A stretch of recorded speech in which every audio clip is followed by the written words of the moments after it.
Welcome back, everybody, to HoopsHD's Woohoo! 2022-2023 preseason coverage, and one of our favorite preseason nights of the year because we are simultaneously recording four podcasts. Yes, all Yes, at the exact same time. Oh wait, you no. you can play them all at the exact same time. They're all in the same post. You can Yes, play we are. there. This is our American Athletic Conference preview. If I you want the the A10 American. preview, it's down I, below. I thought we were Right? going in alphabetical order. A10 is first. It's A and then the number 10. The American is coming first. The A10 second. You want it's down below. Mountain West down below that. West Coast Conference all the way down below that. And if you play all four of them at the same time backwards, you get a really lousy recipe for bad chocolate chip cookies. I'm your host, Chad Sherwood. To my side's David Griggs and John Titel. Down below, John Salika. And back with from Bracketeer.org, Rocco Miller as well. And we've got a lot to get to tonight. We've got a lot of podcasts to record. So I think we should get right into it here with the American. And Rocco, the team that everybody rightfully so, I think, is talking about heading into the season, is this Houston Cougars team. Yes, they are, and I'm glad they are because this team deserves it. I mean, they're loaded. They're finally going to be healthy. You know, last year at this time, I think they were down two or three starters. We thought they were still going to be tough, but we didn't know how far they could get. They landed in a 5 seed, but absolutely pummeled Titel's Arizona team in the Sweet 16 and fell short against Villanova. So now we all know what the next step is to get back to the Final Four, which they did in the COVID bubble season, the first COVID season. Yeah, And as a Rutgers fan, we don't talk about that. We don't yeah, give yeah, us sorry, Chad. place. But not only is got our guys like Sasser and Mark and Sheed back, but you also add in just an influx of talent with Jerace Walker and Terrence Arsenault, just superstar freshmen that they'll get ingrained with that culture. You know, half the time Houston has the ball, I feel like they miss on purpose just because they love offensive rebounding so much, and they. I cannot think of a more physical team in the country than this, and it's a matchup nightmare when you get to March Madness. Yes. Um. Go ahead, Griggs. Oh, just not so much specific to this season, but for the program in general. In the NCAA tournament, I believe was it 17 or 16 when Michigan. It was 2018. I'm sorry, when Houston had not been on the national stage in a long time, and they were on the brink of a Sweet 16 appearance. And Michigan, who went all the way to the championship game, put them out with a 3/4 shot. And I remember thinking, Yeah. oh man, it would have been so nice to see Houston on the national stage again. Who knows if they'll ever get back there? Are you a little surprised that they've gone from just total obscurity to literally a top 10 blue blood program in the amount of time that they have, like a Final Four and Elite Eight, and this recruiting class? Holy cow. Yeah, it's like almost as soon as the Furtada Center opened, they just turned it into this brand new program with the brand new arena. What Kelvin Sampson's been able to build, and his son being there as kind of probably the next coach in line there. They're set up for years to come. Obviously, they're on their way to the Big 12 after this year. It's you know they've tapped into the big recruiting bed that is Texas and the Houston area. And now it's just a total culture. So it is pretty amazing. I agree with you, Griggs. I don't think any of us could have saw this much coming, but now it's very clear where they're going. And Well, let's not This is a forget Final Four that. caliber team. Sorry, Absolutely. go ahead, Stalika. I was going to say, let's not forget Kelvin Sampson also had an opportunity to take the Arkansas job, but ended up staying put at Houston here because he's got a nice little thing going. Yeah, he does. Yeah. it has a very nice little thing going. And I think the question I was going to ask, which I think Griggs already answered, is this Final Four caliber team? And I think we all kind of agree, at least everyone that's spoken so far, that it is. But they And are not the Chad, only team in their. Yeah, go ahead. where is the Final Four this year, Chad? That Final Four, I believe, is that in Houston this year? Yes, it is. So that's the Uh, mission. That's the mission. Yeah. yep. So they would have the home court advantage there in the Final Four, or the home city advantage. Yeah. Uh, but beyond this Houston team, Titel, do we need to talk? Yeah, I think obviously I think there's a huge drop off beyond Houston in this conference. But what about this Memphis team that Penny brings back this year? So imagine this slap in the face, if you will. Kendrick Davis at SMU last year was the conference player of the year in this conference.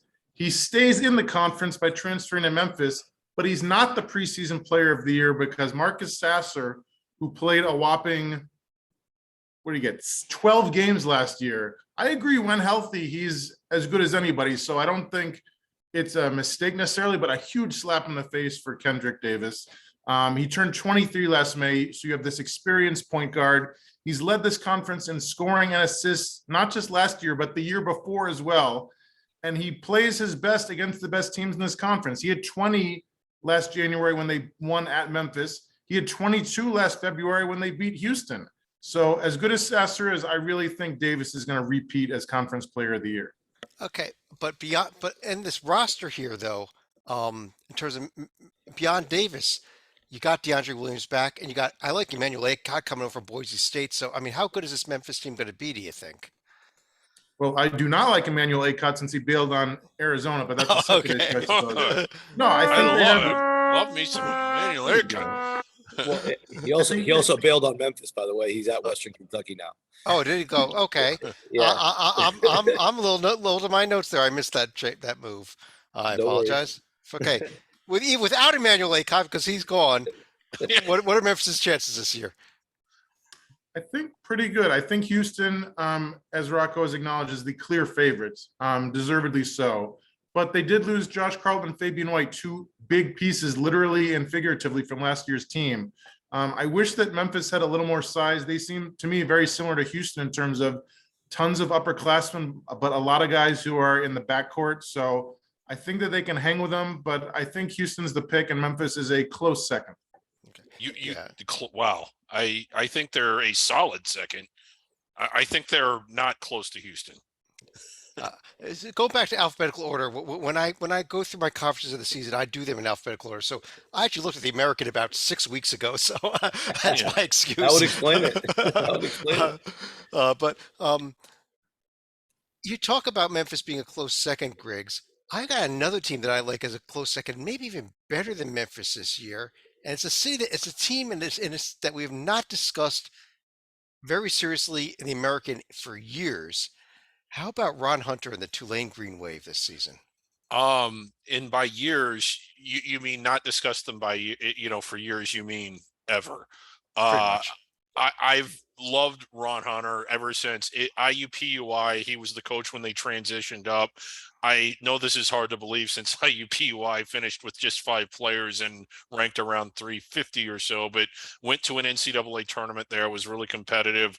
Georgia State was sort of in the dregs. He had some great teams there, and now he's getting Tulane turned around in a way that they probably haven't been since literally the old Metro Conference days. I don't know if they're all the way inside the bubble, but I believe all 5 starters are back. A lot of players are sort of in that period between the first and second year of being serious contributing players. I think that's when you see the most improvement. I don't know if they're quite is this high, Chad, quite as good as Memphis, but I think we're going to see Tulane win at a level that we haven't since high school or earlier. It's just people that weren't. Nobody, the last time Tulane might be as good as they are now was long before anybody on the team was even born. Tytel, do you agree? Do you think Tulane could be an NCAA tournament team this year? I don't. If you like guys named Jalen, this is your team with Forbes and Cook in the backcourt. But I just wish they had like a little more. And David talks about the fact that it's been a minute for Tulane.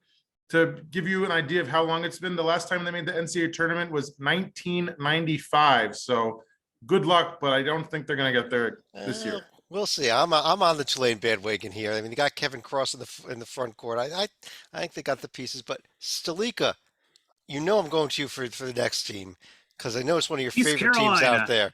Yeah. Maybe, but before we get there, how about Wes Miller and the Cincinnati Bearcats? Love Wes Miller. I think if we're talking about Wes Miller, you're looking at a couple longtime Bearcats and Jeremiah Davenport, David DeJulius, and John Newman III. Now, this year, when they went out to the transfer portal, he added Landers Nolly II out of Memphis and originally from Virginia Tech. And they also add Rob Finney from Indiana. Hopefully, it's not going to be like the disaster they had during the 2 seasons of John Brannon, but they've gone back to more of a defense-first approach. But I guess another question we're going to see from the Bearcats is, are they going to actually show a little more pride against a team like Houston, whereas they've just completely fallen apart against the Cougars the past 2 or 3 seasons. Rocco, is this an NCAA tournament team? I don't think so on paper Okay. yet. I mean, they could potentially play their way in. They've got the Maui Invitational, which is full of opportunity. A few other decent games, like obviously the crosstown game with Xavier will be big. But outside of that, when you're in the American, you still have a bottom 3 or 4 in this league where you can't trip up to maintain NCAA tournament status, and you got to have a good non-league schedule. And I think overall, to John's point, I think teams like Cincinnati, there'll be a couple more we'll talk about in a minute.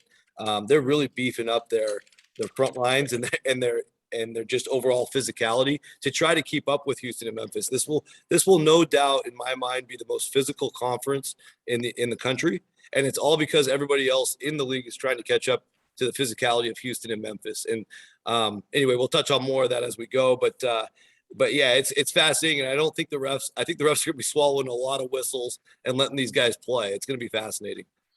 And there is going to be an added sense of urgency for Jeremiah Davenport, because I've looked it up. I can't find a single 4-year player from UC that has lost the crosstown shootout 4 straight years. Ooh. Ouch.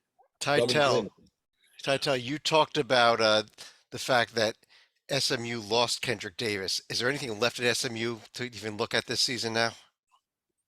I mean, I don't think Larry Brown is walking through that door, if that's what you mean. Well, he's over in Memphis on the bench still, I think, isn't he? Yes. They also don't have Tim Jankovic walking through that door. They got Rob Lanier, who's been the coach in the past at Siena and Georgia State. He's got great coaching pedigree. He worked for Billy Donovan at Florida and Rick Barnes at Texas and Tennessee. So you know how I love first-year coaches, but no, I think that they got a tough little schedule. The Diamond Head Classic, TCU. They haven't made the tournament in 5 years, so they can hang around maybe. But no, I don't think SMU is going to do much this year. Yeah. Greg, you had a comment? Oh no, just I agree. I don't think they're going to do much this year. Well, Greg, what about Aaron McKee's Temple team? Do you see anything there with Battle? When he went out with his injury, he was averaging 21 points a game before he went down with his injury last year. Yes, I see quite a bit here. Okay. I don't know if it's fair to call them a dark horse because the expectations might be kind of high, but I kind of like this Temple team. Not quite as much as Houston or Memphis. I don't want to get carried away, but I like teams that have a lot of returning contributing players from the year before, and that showed moments of promise, which I think Temple did. And you mentioned had it not been for the injury, they probably would have won a few more than the 17 that they did. I'm a little surprised you went to me and not Big Five expert Titel. Nobody else on this Titel knows anything about Philadelphia sports. Titel, you agree with him? They dark horse? I do actually, and I think that the injury to Caleb Battle is going to be. It was big last year. I think he's near 100%. I got to sit in on their preseason media day call, and I got to interview his assistant Monty Ross. Battle only played 7 games last year, but he made 21 threes out of 43, which shows that he takes a lot but makes a lot, and that was something that they were really missing last year. Their 3-point shooting was only 31.1%. So I think he will give them some much needed 3-point shooting. And they were a very young team last year, one of the youngest in the nation, I think. Yeah. And so with most of the team coming back and everybody getting on the same page even more and more with Coach McKee and his staff, I think Dark Horse is a very good pick. How good, John? Can this be a top 25 team before the end of the year? No, but if you define Dark Horse as like hanging around and like maybe giving Memphis some problems in like a conference tourney semifinal, like I will buy that. I have a note here that Rocco wants to discuss UCF. I'm not sure why, but Rocco, go ahead. Well, yeah, I just happened to be down in Orlando a couple weeks ago, and Okay. I attended a UCF practice. Couple things really stood out. So as we talked about with Cincinnati, this team is just huge. A lot of huge. Like, just look at the size of their roster. If you look at their projected lineups, it kind of showed up in person. One of the biggest teams I've seen all off season, but not a lot of guys that can shoot very well. So it is, again, another team that's built to try to contend with the physicality of Houston, Memphis, and the like. But I do want to call out one kid. Taylor Hendricks comes in as a heralded freshman. He's going to start.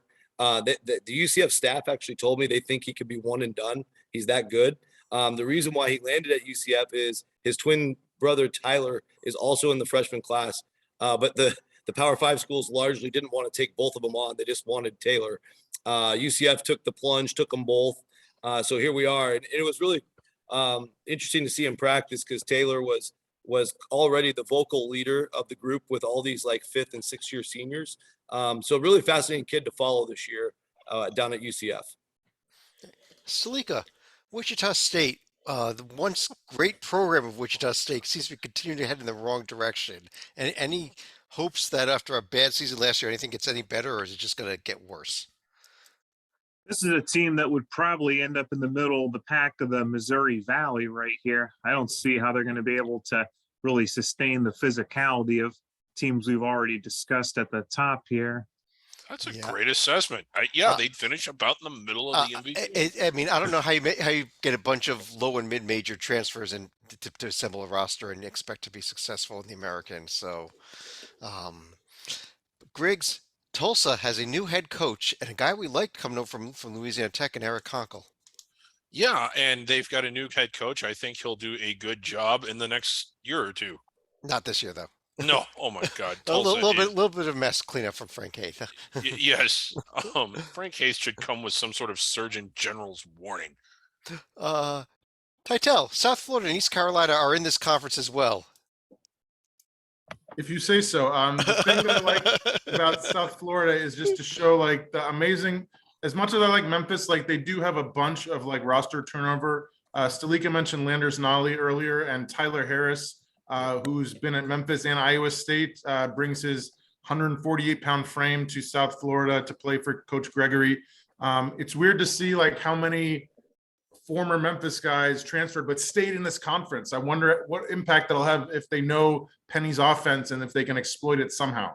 All right. Salika, you wanted East Carolina? Go ahead. The rest of the show is yours. It's My thoughts exactly. All right. On that note, though, I want to do is run through each of you here with the 3 questions we like to ask in all these shows. Who's going to win the conference? The answer is Houston. Yes. How many teams are going to be in the tournament? That's a good question in this league. And any other final thoughts on the league? And Rocco, why don't we start with you? Yeah, so I will pick Houston to win the league, and I do have Memphis second and Tulane third, and I get at the moment I have all 3 in. The more and more I talk to people down there around this league about Tulane, and just knowing from scheduling how many teams avoided Tulane gives me all the ingredients I need to go ahead and feel okay about putting them in. But Jalen Cook should take an unbelievable step forward from a freshman to sophomore and just lights out shooting in that core of guards. But again, they don't have the size, so that's going to be fascinating. I guess I'll just make that my final thought. I've already touched on the physicality a ton. Very curious to see how many fouls actually get called in the league. Let's rock and roll. All right. Titel. Houston will win, so we can quickly move past that one. I think Memphis gets in. I'm setting the over/under at 2.5 and taking the under because I don't believe in Cincy or the rest. And as far as a fun fact, minus a screenshot, I'm going to focus on Tigers point guard Alex Lomax. The thing about him that I can't believe is that he played for Penny in high school at East High School. Penny's coached him since the 6th grade. I mean, you talk about guys having a connection and the point guard being the face of the coach on the court. Lomax has played for Penny Hardaway for, I kid you not, 12 years in a row. It seems impossible, but he's played for the guy for 12 years. Salika.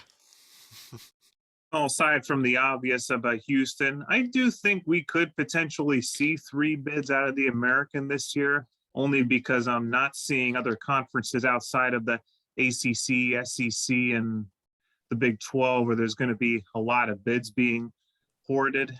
So I do think the opportunity is there for either Cincinnati or Tulane to make their run. Now for the Bearcats, they're going to have an early test in Maui where they get Arizona in their first round game. And you've also got Creighton and Ohio State laying in the weeds in that tournament. So could potentially be a nice Bearcats Buckeyes matchup if that comes to fruition. All right. I personally am going also with Houston to win. I am going to go against all of you here, and I don't think Memphis is going to be an NCAA tournament team this year.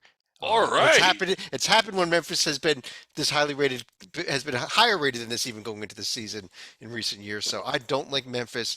I do like Tulane, and I think Cincinnati's going to be right on the bubble there. So 2.5 over under, and I might barely take the over and go with Cincinnati, but it's like a first four team. Griggs, your thoughts? That's kind of a bold pick. I don't entirely agree with it, but I don't disagree with it either, just because of the track record that Memphis has. I'm going with 3 bids, and I think there's as many as 5 that could end up with a 3. I think Houston wins the league, and I'll be shocked if they don't get a protected seed or maybe even a 1 seed. I'm iffy on Memphis, but I still think they get in. And of the other team that I really like this Temple team, probably more than just about anybody else here. So they'll be my pick for the third bid. But I also think Cincinnati and Tulane can be in the hunt for it. All Yeah. right. Go ahead, Rocco. Yeah, on the Temple note, I actually think they could get off to an amazing start. They play Villanova on the opening Friday night, and Villanova's going to be down a couple guys. I think we talked about that on the Big E show. Really good opportunity for Temple to get a resume going right out of the gates. All right. I guess on that note, I do want to thank everyone joining us for the American podcast. If you're looking for the A10, it's down below, Mountain West, below that, West Coast, and further Way below. down there. Everything else up on the season preview tab up top. But on behalf of John Titel, Rocco Miller from Bacteria.org, John Stalika, and David Griggs, I'm Chad Sherwood, and we'll be talking to you if you're watching them all in order in the A10 podcast in about 10 seconds when you hit the play button over there.